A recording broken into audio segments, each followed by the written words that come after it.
Nightlife of the Gods by Thorne Smith. Chapter 2. Blotto's Tale Astounds. From the method of progress employed by the Lambert family, one would have gained the impression that the correct way to approach an explosion was on tiptoe. There was something reverential, yet subduedly daring about this small procession as it silently moved down the long hallway leading to the laboratory. It was as if its members were preparing themselves to gaze upon the face of an important but erratic corpse. Daphne alone of the expedition's personnel was sincerely concerned about the safety of her uncle. She had no desire to find him scattered all over the place. Daphne was fond of her uncle. He constituted the larger part of her world, the more inhabitable part. Without him, she would be thrust back into the narrow confines of her immediate family. Under such circumstances, she felt life would hardly be worth the effort. Hunter Hawk was for her an escape and a revelation. He appealed to her imagination and added a small dash of color to her rather empty days. She entertained for him the healthily selfish devotion of her 21 years, the majority of which, she decided, had been shamefully wasted. The years before she had been brought to live in Hunter Hawk's home. Yet she was well aware of the fact that he was not much of an uncle. He was neither whimsical, dashing, nor debauched. One of which, at least, she gained from her voracious reading. An uncle had to be, or else he was hardly any sort of uncle at all. It was only on rare occasions that this uncle of hers realized she was alive. For the most part, he went silently about his wandering way, and did strange and mysterious things with impossible-looking instruments in the privacy of his laboratory. Occasionally, he indulged in an explosion. Daphne had come to believe that what a periodical binge meant to some men, these explosions meant to her uncle. They served to relieve his feelings, and she was surprised at his moderation in confining them to only one section of the house. Quite frequently, Daphne Lambert felt like blowing up the entire neighborhood, especially that part of it which at the time chanced to be inhabited by her mother, father, and brother. Sometimes she would catch her uncle looking at her with an expression of wild astonishment in his dark, biting, and invariably delving eyes. Whenever this occurred, the girl, for some inexplicable reason, experienced a sensation of inner elation. There was always something maliciously challenging in his gaze, some derogatory reservation. She more than a little suspected that since the ruthless incursion of her family, he had dimly felt that his home had been more or less taken away from him, and that this side of bloodshed he was unable to figure out just what to do about it. Also, she suspected that Hunter Hawk almost constantly carried about with him great quantities of violent, yet unexpressed exacerbation engendered by his sister, her husband, and their son. The three of them were enough to do terrible things to the most loosely constructed system of nerves. Between her grandfather and her uncle, there seemed to exist a sort of acrimonious bond of sympathy. True enough, the old man would have gladly seen him dead and welcomed the occasion as a pleasant interlude in the monotonous march of time. However, this meant nothing. The old man would have welcomed virtually anyone's death with the exception of his own. His son, his daughter-in-law, and the horrid results of their combined efforts to create an heir in the semblance of a man he heartily detested. He had been forced to listen to their conversation for too many years. For Daphne, he entertained the envious regard of the unregenerate and senile male. This young lady now paused with her hand on the knob of the laboratory door. "Perhaps we should have brought a basket," she suggested, as she grimly surveyed the expectant faces. "How can you?" exclaimed her mother in a tremulous voice. The girl threw open the door, and the four of them stood gazing in upon the wreck of the laboratory. It was a long, high-raftered apartment filled with more than enough instruments and paraphernalia to satiate the lust for descriptive detail of an avalanche of Sinclair Lewises. There were several long tables supporting innumerable objects only remotely connected with life, much of the equipment Hunter Hawk had been forced to devise himself. There were test tubes, Bunsen burners, pressure tanks, dynamos, mixing slabs, and all sorts of electrical appliances. In fact, almost everything seemed to be in that laboratory except a vacuum cleaner and Hunter Hawk himself. Most of the objects now lay smashed and twisted on the floor. It was like the disintegration of a bad dream. All of the windows were shattered, and innumerable jars and bottles carpeted the floor with their fragments. Heavy, evil-smelling clouds of gaseous vapor drifted casually about the room. while through these clouds from time to time appeared various bits of wreckage. At the far end of the room, a small but intense white light streaming from a huge wire-filled glass tube was splashing its rays against a silver ball about the size of an adult pea. From the other end of this tube, a green light of equal intensity was treating another little silver ball in a like manner. These balls were poised about 1 foot from the floor at the ends of 2 thin rods. How they retained their position during the violence of the explosion remains one of the many mysteries that Hunter Hawk never saw an occasion to elucidate. "It must have blown the poor chap clean through one of the windows," remarked Mr. Lambert at last, in an awed but hopeful voice. "No man could have lived through such a shock as that must have been." "Poor, poor Hunter," murmured the exploded one's sister. "We did everything we could to discourage him, but he would persist. I knew this would happen some day." She hesitated and looked appraisingly about the long room. An accusative light was growing in her eyes. "This place could easily be made into a perfectly charming lounge and breakfast room," she unconsciously mused aloud. "Long yellow drapes and the right sort of furniture. We might even try this modern stuff for a change." "Make a bang-up billiard room," commented Alfred Lambert, with a trace of wistfulness in his voice. "I could entertain my friends here." "Say, Mom," demanded Junior, his tongue growing thick with anticipation, "does it all come to us? The house and the money and everything?" "Everything," replied Mrs. Lambert, with crisp finality. "All. I am his next of kin." "You're his only of kin, aren't you?" her husband demanded in sudden alarm. "I am," said Mrs. Lambert complacently. "The poor boy's only sister. Of course there's Daphne and Junior." "Then that settles that," said Mr. Lambert with obvious relief. "No legal complications. Lucky for us he never married, eh, my boy?" Mr. Lambert slapped his son jovially on the back. "Lucky for some poor girl," was Junior's bright reply.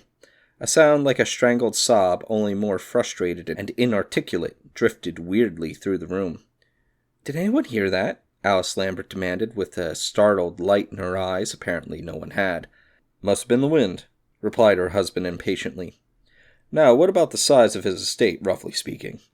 Daphne had been peering through the various broken windows, in hope of finding her uncle or some part of her uncle. "Of course," she remarked, sensing the drift of the conversation as she approached the self-congratulatory little group. "It will be necessary for you to produce the body before you can claim the estate. Anyone who knows his R. Austin Freeman even sketchily must realize that corpus delicti is one of the first essentials." "My God!" Alfred exclaimed. "Daphne's right. We forgot all about the body." "And perhaps there still flickers within it a little glimmer of life," said Daffy. "What then?" At this uncongenial suggestion, Alfred's cheerful face darkened perceptibly. "He couldn't possibly have lived through this," he replied, as if striving to reassure himself. "It wouldn't be normal." "He never was normal," Mrs. Lambert observed gloomily. A furious chattering sound suddenly broke out somewhere above in the smoke-draped rafters. It was almost animal in its inability to express the full burden of its emotions. Daphne's heart skidded round several sharp corners and came up with a thump against her ribs. A triumphant smile lighted up her face as she gazed aloft. Her mother, father, and brother stood looking at one another in guilty desolation. Each was trying to recall exactly what had been said and exactly who had said it. A heavy reluctance now weighed their tongues, which only a moment ago had wagged so glibly. With an effort they brought themselves to follow the direction of Daffy's delighted gaze. A gas cloud drifted away, revealing the long, lean, angular body of Hunter Hawk, precariously draped on a rafter. It was like the unveiling of a statue of impotent rage. The man's mouth was opening and shutting without any apparent reason. Every time he endeavored to bring gesticulation to the aid of speech, he lost his balance and nearly fell from his perch. The frantic clutching necessary to restore his equilibrium served only to increase the violence of his anger. Exhausted at last by the uselessness of his efforts, he fell face forward on the rafter and lay there panting. His straight black hair fell in a dank shingle over his left eye. He made no effort to remove the obstruction, but gazed balefully down with his free one. It was big, black, and smoldering. An expression of utter weariness lay across his tanned, deeply lined face. Sweat beaded his forehead. His hollow cheeks were unbecomingly dappled with dark smudges. There was a large rent in the right sleeve of his jacket. It hung down over his hand and interfered with his grip on the rafter. This had added to his irritation. He had now abandoned all effort to keep the sleeve up and was grasping the rafter through it. His large, ungainly nose showed evidence of having recently bled. In this present state of disrepair, he looked many years older, over the 37 that rightfully belonged to him. "Oh, Hunter," his sister began with a desperate rush, "you've made us all so anxious. You were just—" "Yellow drapes," he gritted. "Yes, my boy," Alfred cut in throatily. "Thank God you're alive and well. I was beginning to fear—" Billiards, Hawk spluttered. "Ha!" He fixed Junior with his one clear eye and proceeded to bore into the very marrow of that uneasy youth. "Go on," he said in a dead voice. "Go on, you little nit. Make your speech. It's your turn. Tell me some more about the lucky girl I didn't marry." Junior dropped his gaze and became absorbed in contemplating the extreme tips of his collegiate sports shoes. "Don't know what you're driving at," he mumbled. "I'll drive at you, if I ever get down from this rafter," said his uncle. Daffy grinned her appreciation. Her uncle darted a one-eyed glance at her, then disconcertingly closed that eye. It immediately snapped open again and came to rest upon his sister. "No, don't you start in on Junior," she began defensively. "You've upset us enough as it is for one day. You and your silly explosions. The whole neighborhood is talking about it. Isn't it about time you gave up this sort of thing?" "Yes, Hunter," spoke up Alfred, emboldened by his wife's words. "You're subjecting us all to danger, you know. My boy here says his friends are laughing at him now, the nephew of a mad uncle." "Ho, ho, ho, ho, ho," mouthed Mr. Hawk, unable to form words. "Oh, down. I wanna... at him." His poorly expressed wish was almost granted. Mrs. Lambert uttered a little cry as he swayed perilously on his rafter. Junior placed a hand on his father's arm and tried to strike an attitude of outraged youth. The room became quiet, save for the gasping of its presiding deity on the rafter. He railed gamely, however, and made an effort to pull himself together. "Oh, shut up," he said at last, somewhat inanely, insomuch as no one was saying a thing at the moment. "Shut up and go away somewhere. Go soak your heads. Get the hell out of here, or I'll blow the whole damn house up. Daffy, you stay with me." "Well, I must say, this is hardly the treatment one would expect after all our trouble and anxiety," Mrs. Lambert announced huffily. "Yellow drapes," shouted her brother. "Modern furniture. Bah, nothing goes to you. Not a plugged nickel." His sister hastily swallowed a projected retort, and, closely accompanied by her son and husband, sailed majestically from the room. They were altogether too wise in the ways of life to attempt to enroll the sympathies of Daphne or to coerce her to join the ranks of the insulted and injured.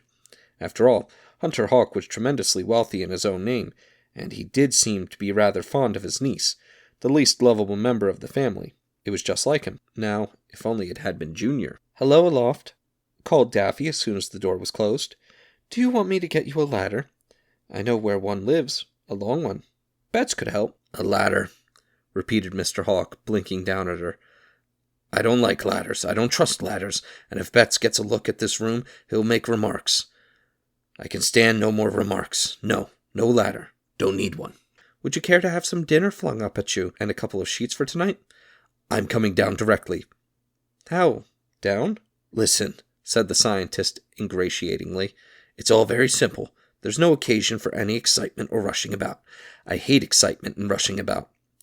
"I suppose being blown about is an entirely different matter?" "It is. I don't choose to be blown about, you know, in spite of what the rest of the family says. I really have no fondness for explosions. They are merely the less agreeable results of scientific research." "Don't be an old hypocrite. You know perfectly well you can get along without your explosions." "I'm afraid I won't be able to get along very much longer with them. But listen, I figured it all out. It's simplicity itself. All you have to do is to come over here and stand directly beneath the rafters. Then I'll drop my feet on your shoulders." "And then?" inquired Daffy. "And then?" Here a rather vague, covering note crept into his voice. "And then we'll manage to get down the rest of the way, without the aid of the ladder." "What do you mean by we? You're the one on a rafter, not I." "I realize that," said her uncle amicably. "And I'm depending on you to do something constructive about it. Come on over here, Daffy. You're a great, strong, strapping young girl. You can get me down somehow. Come on over." Daffy, with resignation of one accustomed to temporize with inebriate children and maniacs, placed herself beneath the rafter, occupied by her uncle. "I hope to God your divine confidence isn't misplaced," she remarked. "Everything will be all right," Mr. Hawk assured her, as with the reckless abandon of a man who has little left to live for, he heavily dropped his large feet upon Daphne's shrinking shoulders and released his hold on the rafter. The celerity with which this maneuver was performed took the girl entirely by surprise. "What goes on? What goes on?" she managed to get out as she strove to keep her knees from buckling beneath her. "Stop prancing about like that," the man of science complained. "This is no time for larking." "Larking?" came painfully from between the girl's clenched teeth. "Lolling about, why don't you say?" After this, there was no more conversation for some moments. Packed with intense anxiety for the fluctuating Mr. Hawk, the silence of the room was broken only by the sound of unsteadily shuffling feet, a flight of staccato grunts, and several long, tremulous sighs. "Well," gasped Daffy bitterly, "what are you going to do? Live there?" "Damn it all, what can I do?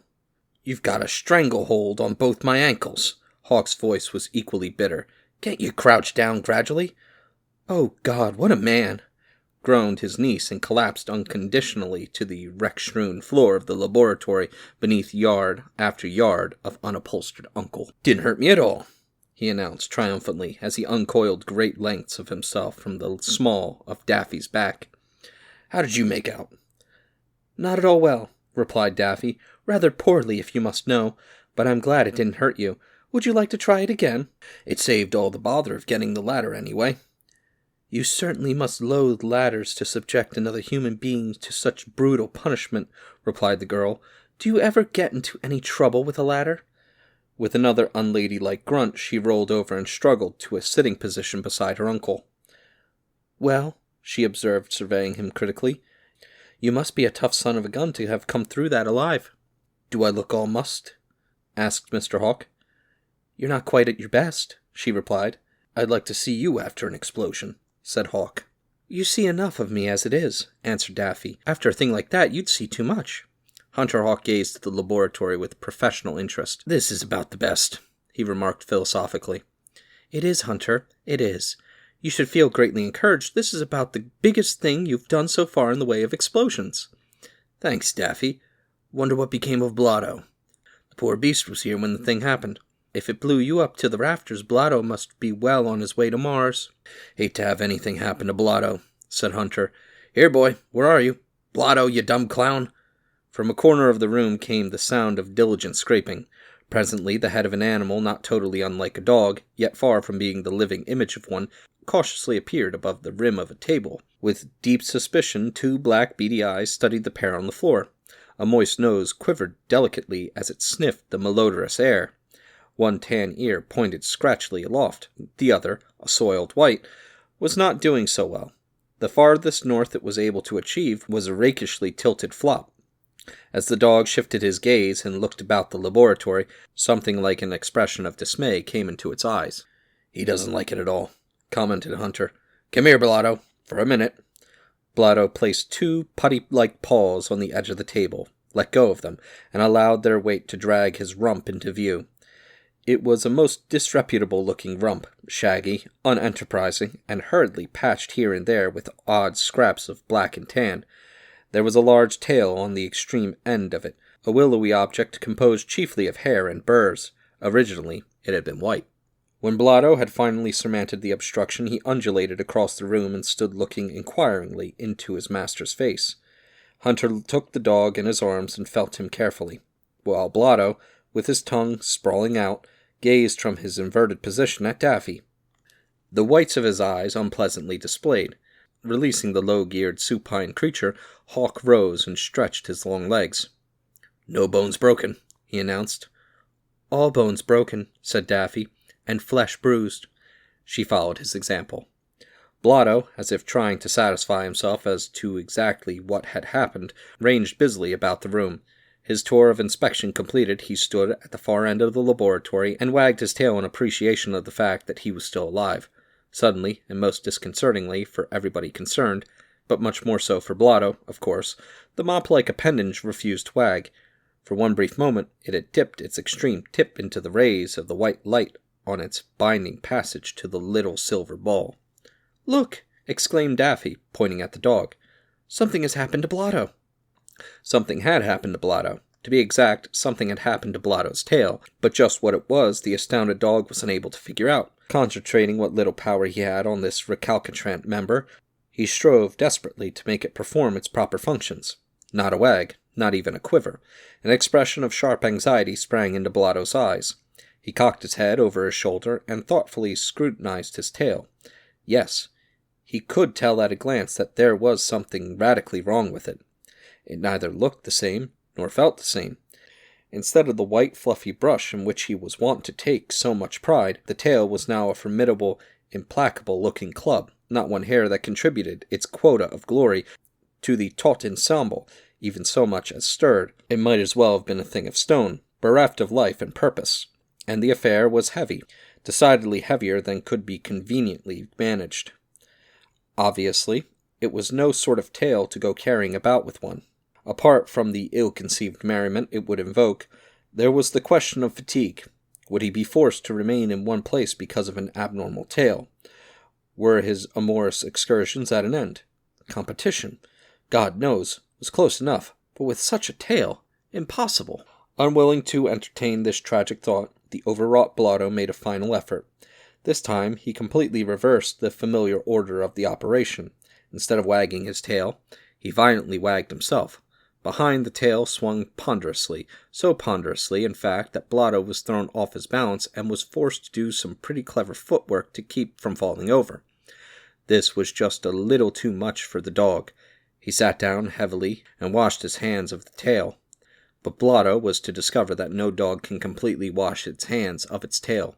His, for example, clattered noisily on the floor behind him. The dog looked seriously disturbed. He stealthily curved his head back over his shoulder and approached his shrinking nose to the tail. Then, with a great effort, he touched it with the extreme tip of his tongue. To his horror, he discovered that it was as cold and unresponsive as a stone. He suspected it was a stone. It speaks well for the dog's strength of character that in spite of his obvious disinclination to have anything further to do with that tail, he pursued his investigations to the end. With a tentative paw, he reached back and gently pushed the unnatural manifestation. The noise it made as it scraped across the floor caused him hurriedly to avert his eyes. Blotto was sweating. His gaze sought his master. If he wanted a dog with a stone tail, it was up to him to do something about it. Put it on wheels or something. Blotto could do no more. "By all the gods," said Hawk in a hushed voice, "I believe I've done it at last, Daffy." "What have you done now?" "Turned that dog's tail into a statue, or at least a part of a statue." "I never knew that turning the tails of dogs into statues was one of your aims in life." "You don't quite understand. I have succeeded in achieving complete cellular petrification through atomic disintegration." "You mean Blotto has?" "Observe," continued Hawk, seizing the outraged dog and holding him upside down. "Isn't it a beauty? Regard that tail. As if carved by a sculptor's hand, the white ray turns it to stone. The green one changes it back to normal state.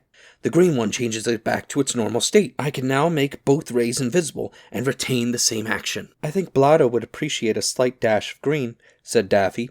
"I know I would, under the circumstances." "I'll fix him up in a minute," said Hawk enthusiastically. He turned and dipped the dog's tail into the green ray. Instantly, and to Blotto's intense relief, the tail returned to its former unlovely state. Hawk then set the dog on its legs. For a moment, Blotto regarded his restored member reproachfully. What had the damn thing been doing with itself anyway? Trying to make its owner look foolish? Then Blotto did a silly thing. He viciously bit his tail. The sudden yelp of pain and indignation arising from this short-sighted attempt at retaliation eloquently testified to the complete success of the restoration. Then, with a sudden revulsion of spirit for which he was noted, Blotto bounded to his feet and performed hitherto unachieved altitudes in line of wagging. It would be just as well, he decided, to register his satisfaction with his tail, as it was, or else the same misfortune might overtake it again. Thus did Blotto, a dog of low and irregular birth, contribute to one of the most spectacular discoveries of modern science. "I hate to seem to fly so unceremoniously into your ointment," remarked Daffy. "But now that you've got it, what are you going to do with it?" For a moment, Hunter Hawk's face was perfectly blank. "What am I going to do with it?" he repeated slowly. "Why, I hadn't thought about that." "Well, you'd better begin to think about it. Right off, for one thing," he said, his face clearing and a malicious light gleaming in his dark eyes. "We can have a bit of fun with it." "Nice man," remarked Daffy, for the first time permitting herself to smile. "Lovely character. And just for a bit of fun, you've been cheerfully blowing yourself to pieces for God knows how many years." Mr. Hawk looked at her broodingly. "You know what happened to Blotto's tail?" he asked her. "I'll never quite forget," replied Daffy. "Neither will Blotto." "Well," continued Hawk, looking warningly at what he was thinking about, "if you don't want to chip when you sit down, you better keep a respectful tongue in your head, or I'll splash yours with a dash of white." "Sweet scientist," said Daffy. "Lofty mind."